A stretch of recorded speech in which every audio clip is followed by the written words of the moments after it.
Hello, my lovelies, and a blessed Samhain to everyone. Today, I'm putting these cards out for you.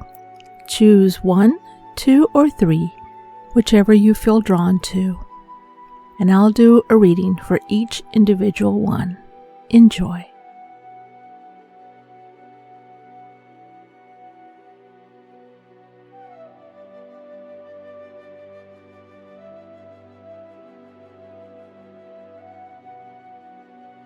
If you picked Group 1, here is your reading.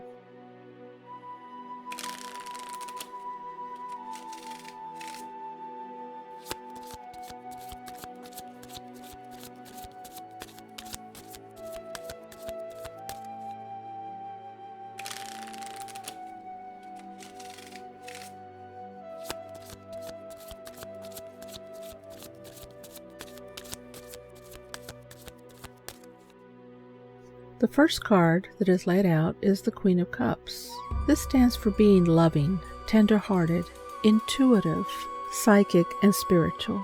The Queen of Cups meaning is a combination of the positive water energy of all the cups and the inward focus of a queen, always with a loving and sensitive nature, never reacting with impatience or anger, and has a kind word for everyone. The Queen is compassionate and leads the way of the heart. The Queen is more open to inner knowledge and trusts intuition. The Queen reveres all aspects of the divine creation, loves and embraces everyone, and is moved by the tragedies and beauties of life.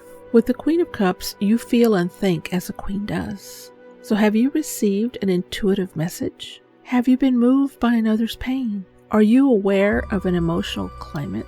Do you trust your own heart? The Queen of Cups encourages you to tap into the feminine energy, wanting you to treat yourself with kindness, compassion, and love.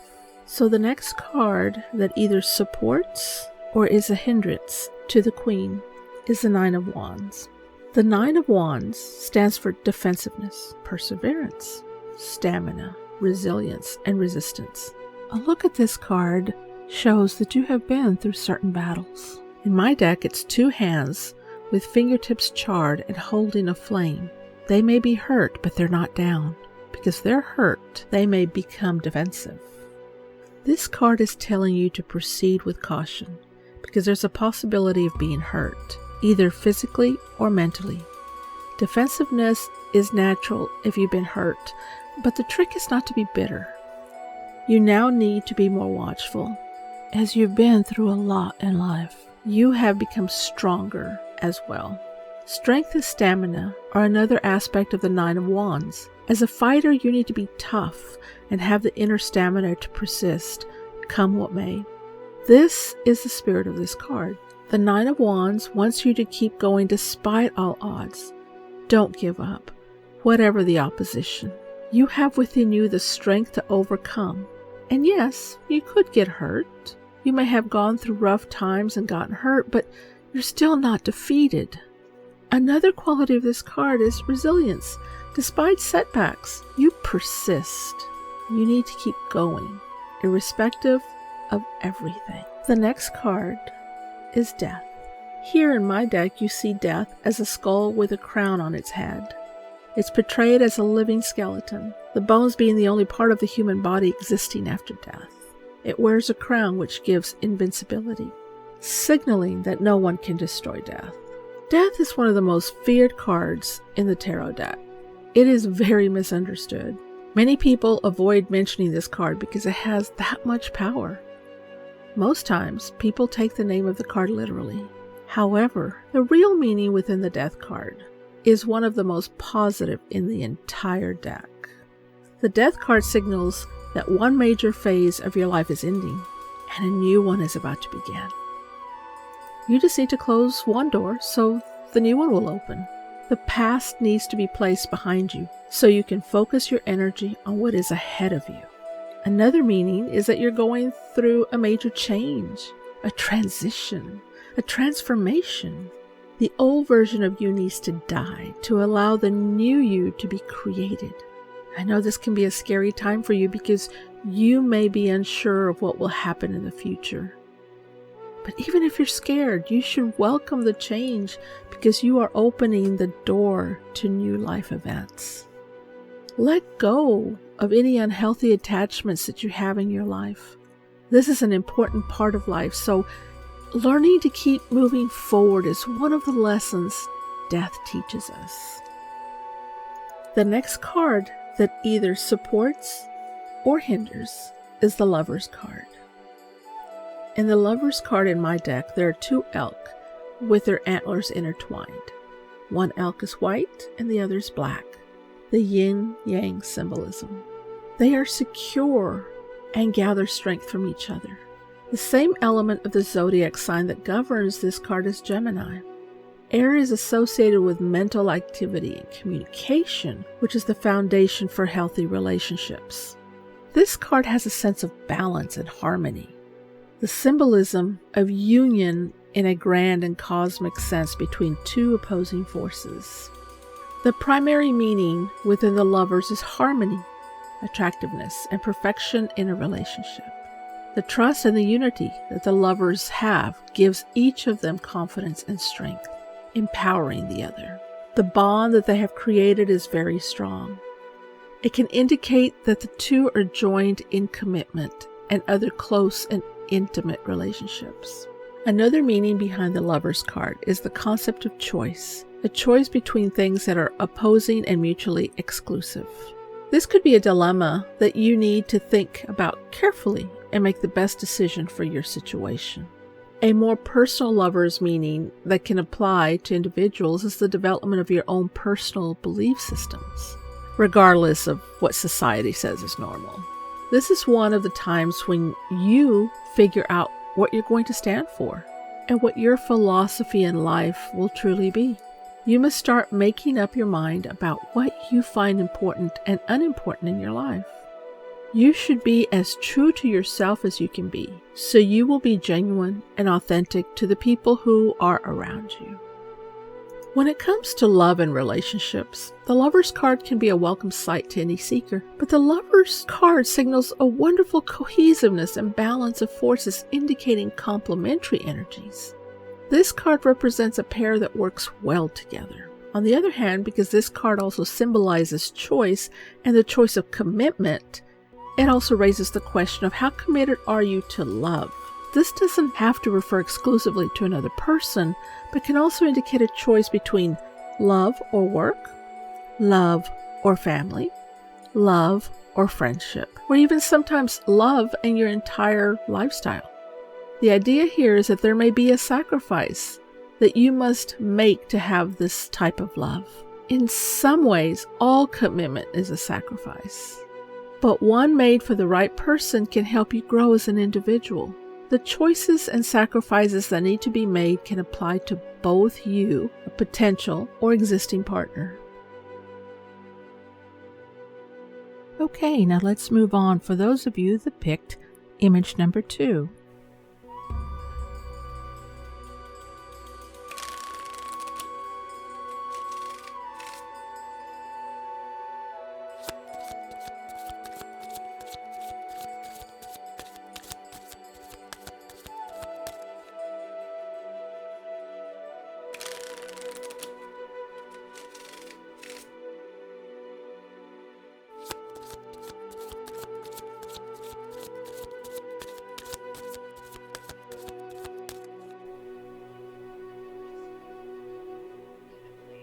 The first card drawn is the Knight of Swords.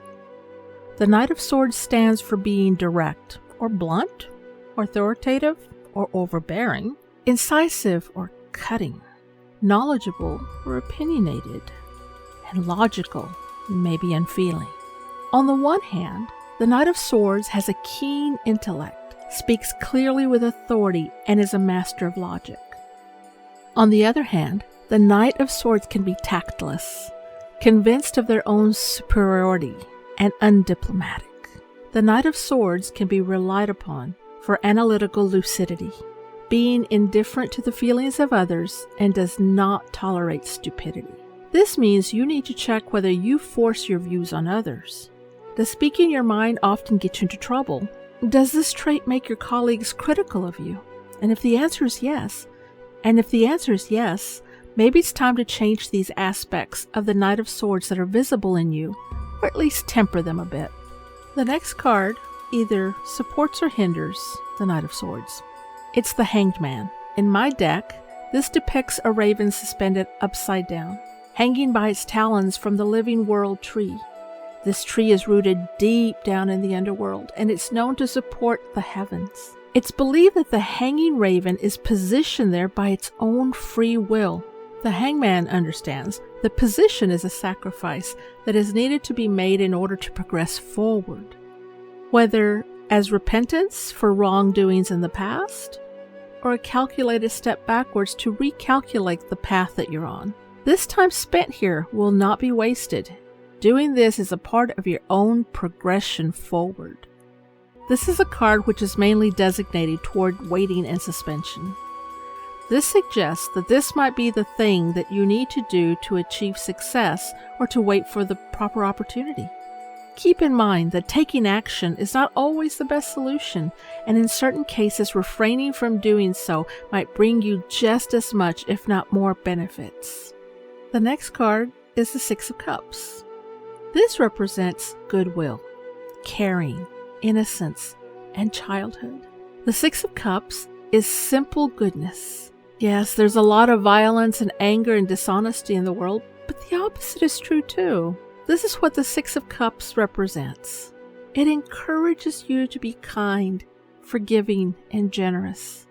Lend your card to a friend or fill in for a sick coworker.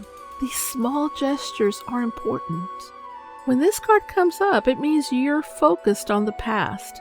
Maybe you've been thinking about an old friend, or you've been spending more time reminiscing lately. It also represents children and family. If you've been struggling recently, this card encourages you to find support in your loved ones. The next card that either supports or hinders the Six of Cups is the Nine of Coins. This stands for discipline, self-reliance, and refinement. The Nine of Coins meaning is positive. It's about not concentrating too much on the business side of life, represented by coins in the image that are placed toward the ground. On the other hand, there's another side of life, the arts, music, and other forms of beauty that are very much part of our lives. You must enjoy these finer things too. When this card appears, it's time for you to let go and enjoy the finer things in life and share that abundance with others. You've earned it, and it's time to focus less on work and more on enjoying arts and culture. This card also signifies self-reliance. Remember to trust your own abilities. This is the time to take matters into your own hands. Okay, let's move on. For those of you that picked image number 3, here are your cards.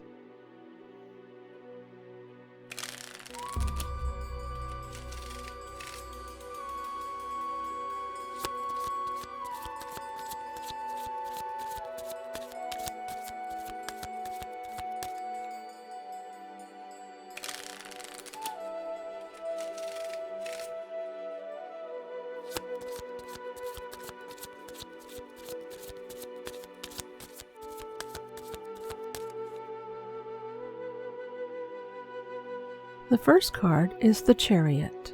The whole card has a bit of celestial influence. The Sphinx are colored in black and white, a symbol of opposing forces that you must learn to control. Here they are calm, but they frequently get into scuffles as they seem to want to move in different directions.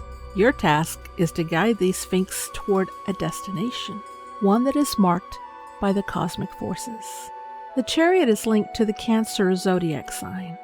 It's all about overcoming challenges and gaining victory through maintaining control of your surroundings. This perfect control and confidence allows you to emerge victorious in any of your situations. The use of strength and willpower are critical in ensuring that you overcome the obstacles that lie in your path. The Chariot's message comes to make you stronger as you strive to achieve your goals.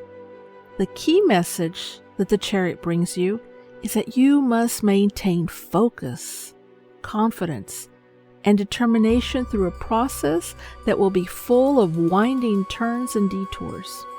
If you have a plan or project that you seem not to be sure about, this card shows you that you should pursue the plan with a structured and ordered approach. Your boldness will ensure that you achieve all that you should in this goal. In the Chariot's quest for this goal, you may display some behavior that you have never seen within yourself before. Competition and a desire to succeed has perhaps brought out a more aggressive part of this personality. Aggression is a natural part of human nature, and the Chariot reminds you that it's also to be used to help you take charge of your situation, but you must also rein it in so that it does not hinder you on your path forward. The next card will either enhance or block the Chariot. The next card is the Three of Swords. This stands for heartbreak, loneliness, and betrayal. This means a warning about betrayal, abandonment, rejection, or a reversal of fortune. It's a reminder of the banana peel life throws in your path, telling you to beware. Your world is about to be turned upside down. The Three of Swords is about your partner or spouse maybe cheating on you, or your best friend making snide remarks behind your back, or your business partner stealing from you. This card is about heartbreak and betrayal. This card tells you that something is amiss in your life. If you have been unaware, then the hurt is greater because you haven't been expecting it. This is the time to examine your life and to try to locate the problem. Take nothing for granted. Listen to your gut feeling, your inner voice. There is also a chance that you are thinking of hurting or betraying someone. This is the time to head off trouble. The next card drawn is the Eight of Swords. This represents restriction, confusion, and powerlessness. Unaware of where your security lies. It means you may be already in or heading toward a situation in which you have no choice and lack freedom to act. You feel lost and without support. The Eight of Swords card is representative of the times when you found yourself lost and confused with no chance of help or relief. You might feel restricted by circumstances or as though you are in an impossible situation. You might have no idea how it happened and feel you have no way out. You could feel increasingly restricted and the option seems to be dwindling. Remember that choices are always available. Solutions may not come easily, but they do exist. All that is required to take that first step toward a solution is clarity of thought. The next card is whether it enhances or restricts the Eight of Swords. It's the Nine of Cups. Wish fulfillment, satisfaction, and sensual pleasure. The Nine of Cups is also known as the Wish card. The tone of this card is smugness, that feeling the cat gets when it manages to catch the canary. The card has contentment written all over it. With the Nine of Cups, it's a sign to seek and enjoy pleasures of all kinds. It's time for pure indulgence and delight in the senses of sight, sound, taste, and feeling. However, you need to be cautious that you don't indulge at someone else's expense. You must pursue pleasure, but also have a regard for the consequences. Accept your responsibilities, and then enjoy your good fortune. I hope that some of these cards resonated for you in your life. And remember to always take what makes sense to you and leave the rest behind. Until next time, my witches, witchlings, and seekers, stay wild and free.